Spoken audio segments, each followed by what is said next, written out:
Welcome back to my channel. So today I'm going to share with you the 10 things I'm doing to prepare for a natural, unmedicated childbirth.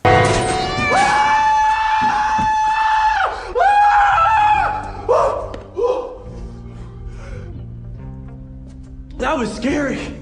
Yeah, you heard me. Unmedicated. Now, this is obviously before I am giving birth, so you never know. I might need the drugs. I might be one of those ladies that yell, "Give me the drugs!" You know, I don't know. It might happen. But my plan is to have an unmedicated natural childbirth. And here are the ways that I'm going to try and do that. So number 1, exercise and healthy diet. There are numerous exercises that can help prepare your body for labor, especially your pelvic floor. I did a kind of workout plan video about this just last week, and I'll have it here in the cards and the description below if you're interested.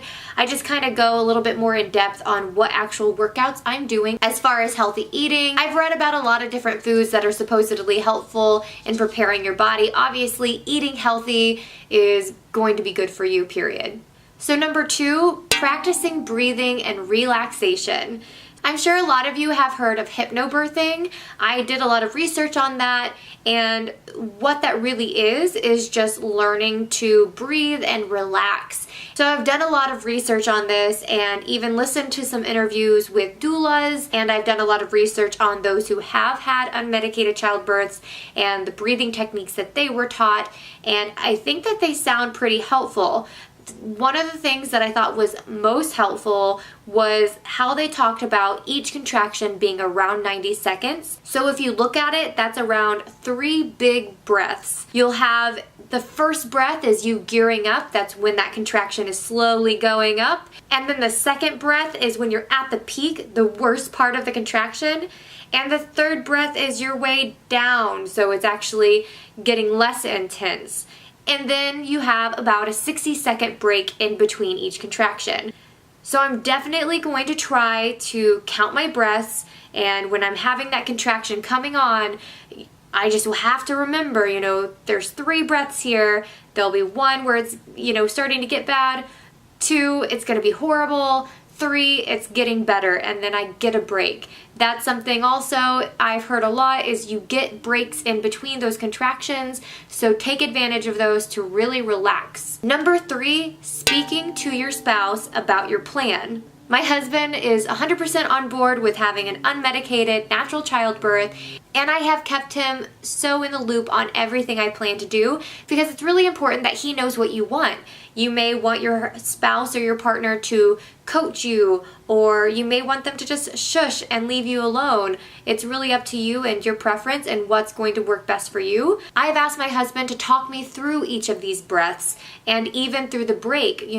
Once we hit that 60-second break, remind me to loosen my neck and relax my shoulders and just breathe because I need to prepare for the next contraction. He also can be there if I need him to massage my back or get me water. So making sure you've spoken to whoever is going to be your support system is very important. So number 4, touring the hospital and getting a route planned out. So that's self-explanatory. Most hospitals allow you to register early and set up a tour, and that way you know exactly where you're supposed to park, where you're supposed to go when you enter the building, and it will just relieve that stress on the day of. And then make sure that you plan how to get from A to B, especially if you're far from your hospital. You want to make sure you know exactly how long it's going to take to get there so you know when you need to leave the house. On that note, we go to number 5, which is I'm going to labor at home as long as possible. I've heard that if you're going to do an unmedicated childbirth, being at home as long as possible kind of helps you prevent from giving in because you can progress for quite a bit at home, but I'm going to stay at my house as long as I can. Fortunately for us, we're only about 7 minutes away from the hospital, so it won't take us but a second to get there when we decide to leave. Number 6 is downloading an app for contractions. I've watched a lot of live labor and delivery videos, and they always have this app on their phone where they can just start and stop every time they have a contraction, which will be really nice when I'm trying to figure out when I need to go to the hospital. I also am going to make sure I have these apps downloaded before, and I'm going to make sure my husband has these apps on his phone as well. So if for any reason my phone dies or I forget it at home when we're in a hurry, he has everything on his phone as well. So number 7, raspberry leaf tea. I've talked about this tea a lot in my videos because it's not only something I use when trying to get pregnant, it was also something that helped relieve morning sickness, and they're known for helping menstrual cramps. But I mean, it's pretty much womanly part focused, and it's supposed to help strengthen that area.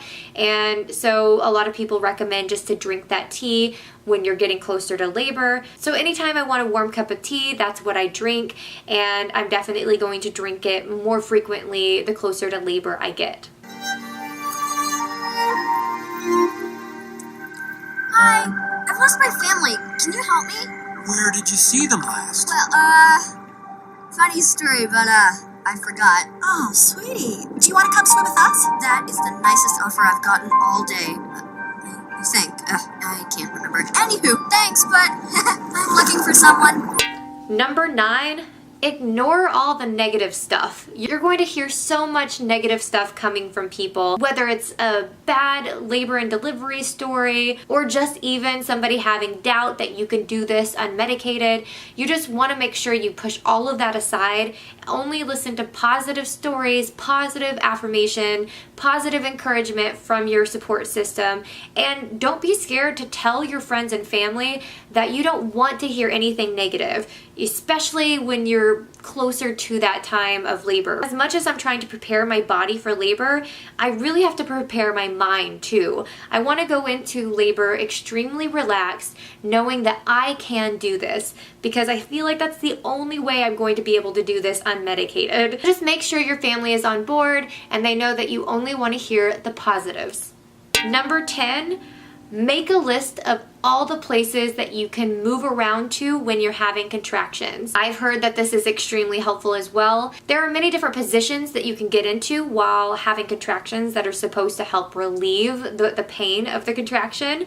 So having a list of all the different places in your house or your hospital room will really come in handy on that day of, because you can go down that list and be like, you know, we haven't tried sitting on the exercise ball yet. Let's try that. Maybe it will help my contractions. You just have a list of all the different ideas of ways that could maybe help relieve that pain. You're going to be so prepared. You can rotate all your ideas, and then, you know, by the end of that rotation, you're going to know which ones actually helped, and then you can focus on those areas. So that's it, pretty short and sweet. I just wanted to go through all the things I'm doing to prepare for natural childbirth. I would love to hear your guys' input as well, because I have never done this. So these are all things I'm doing just based off research, but if I'm missing something and you think it would really help me get through this unmedicated, please comment below and let me know your insight. I'm actually kind of excited to come back here on my YouTube channel after having my beautiful baby boy and, you know, being able to confirm if any of these were actually helpful, and maybe I can even do an updated version of things I figured out after having the baby. I really appreciate you guys. So if you like this video, please give it a thumbs up, and if you like pregnancy, motherhood, and lifestyle type videos, please subscribe. As always, I'll see you in my next video. Bye! An unmedicated every time they have a contract.